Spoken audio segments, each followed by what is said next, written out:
अस्सलाम वालेकुम दोस्तों, मैं हूं Arsalan Malik, M A English, M A Urdu, M A इस्लामियात। आप सबको मेरे चैनल वन पेपर क्रैकर पर खुशामदीद।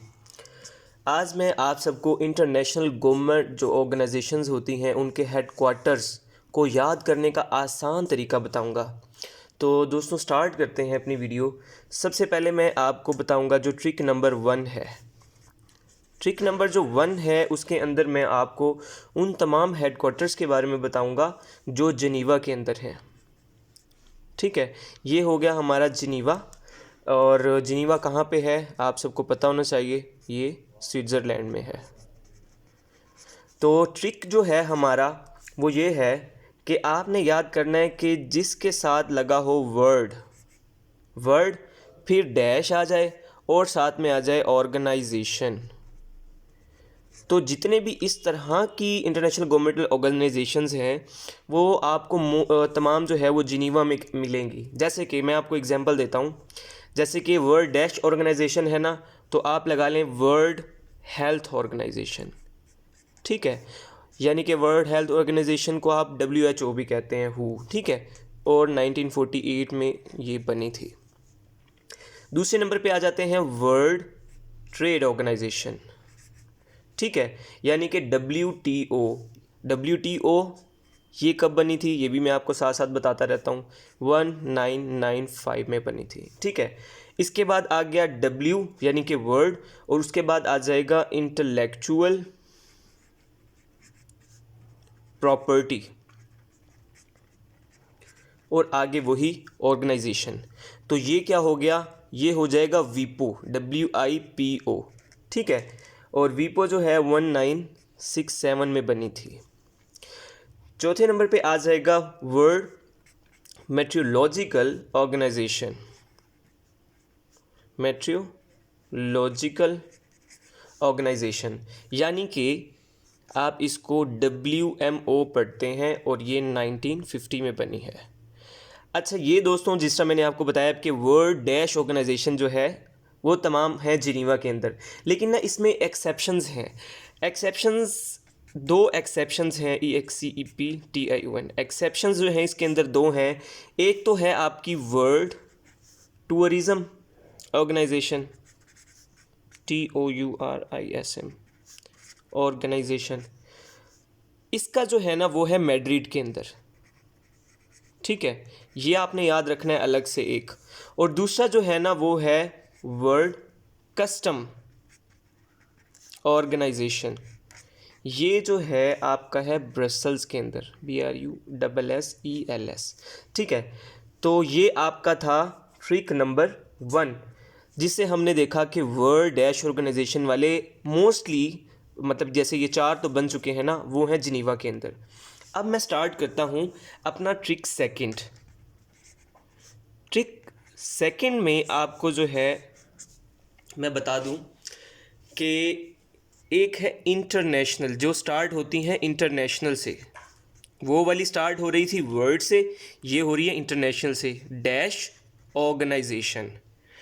तो जो इंटरनेशनल डैश ऑर्गेनाइजेशन है ना वो भी सब की सब कहाँ पे हैं, जिनीवा के अंदर हैं। जैसे कि एक है इंटरनेशनल डैश में हम आज लिख देते हैं लेबर। ठीक है, इंटरनेशनल लेबर ऑर्गेनाइजेशन, यानी कि ये बन गया ILO, और ILO 1919 में बना है। दूसरा है इंटरनेशनल स्टैंडर्डाइजेशन,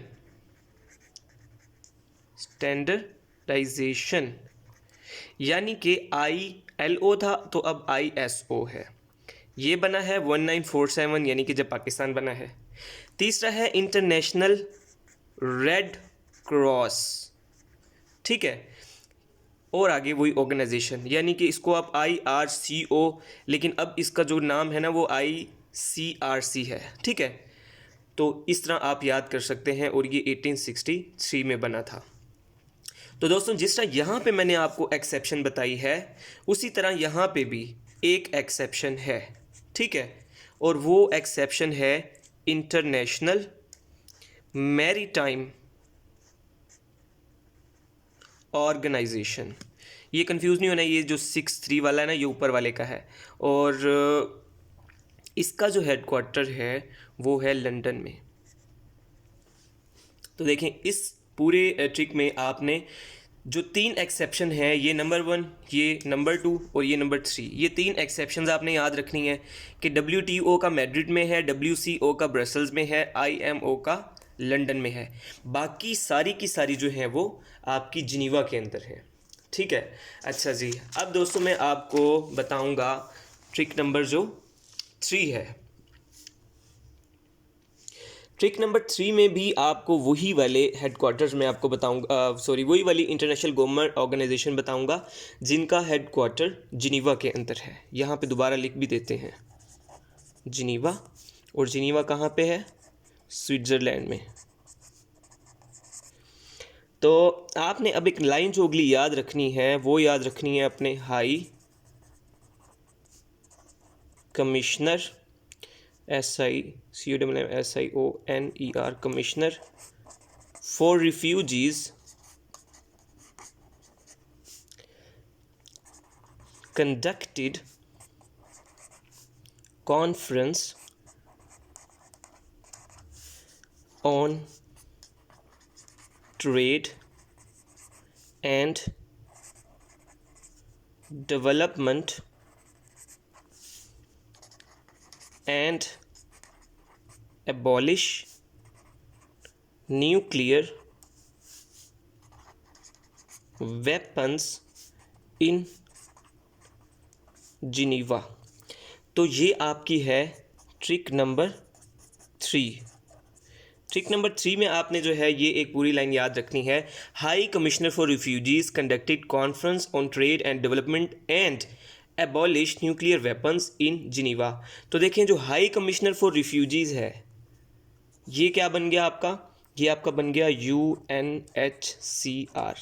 ठीक है, हाई कमिश्नर, तो ये हो गया 1950। इसके बाद आपका आ गया UNCTAD यानी कि ट्रेड एंड डेवलपमेंट का। तो यहाँ पे मैं लिख देता हूँ UNCTAD, ये है 1964 में। मैं साथ साथ डेट भी इसलिए बता रहा हूँ ताकि आपको अलग से इसके बारे में सर्च ना करना पड़े। उसके बाद आ गया है अबॉलिश न्यूक्लियर वेपन। आपको पता होगा कि न्यूक्लियर जो वेपन्स हैं वो कौन अबॉलिश करवाता है? वो आपसे करवाते हैं ICAN। ठीक है, उसके बाद ये हमारे हो गए 3 ट्रिक्स। अब दोस्तों मैं आपको बताता हूँ कि जो हेडक्वार्टर्स लंदन के अंदर हैं। ठीक है, लंदन कहाँ है आप लोगों को पता होना चाहिए, ये UK के अंदर है। तो इसका हमारा जो है वो ट्रिक यहाँ से स्टार्ट होता है। तो ट्रिक में आपने एक लाइन याद रखी है, वो है I am watching Commonwealth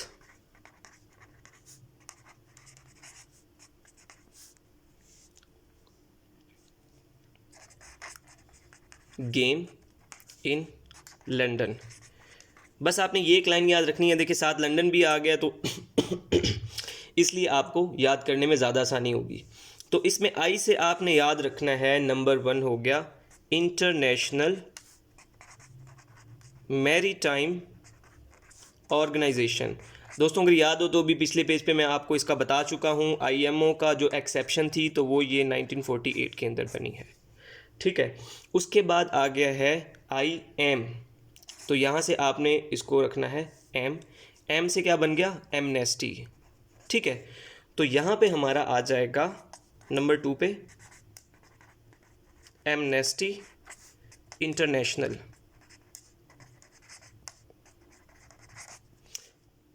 (1961). फिर ये कॉमनवेल्थ है तो यहाँ पे कॉमनवेल्थ आ जाएगा। कॉमनवेल्थ ऑफ नेशंस, ये 1931 में है। 4 नंबर पे आ जाएगा कॉमनवेल्थ टेलीकम्युनिकेशन ऑर्गेनाइजेशन, ये कॉमनवेल्थ एज इट इज़ आ जाएगा। और आगे है टेली कम्युनिकेशन ORG यानी कि ऑर्गेनाइजेशन, तो ये आपका बन जाएगा CTO, ये है 1948 में। तो दोस्तों आज के लिए इतना ही, और मज़ीद ट्रिक्स देखने के लिए देखते रहिए वन पेपर क्रैकर को, और सबको अल्लाह हाफिज़।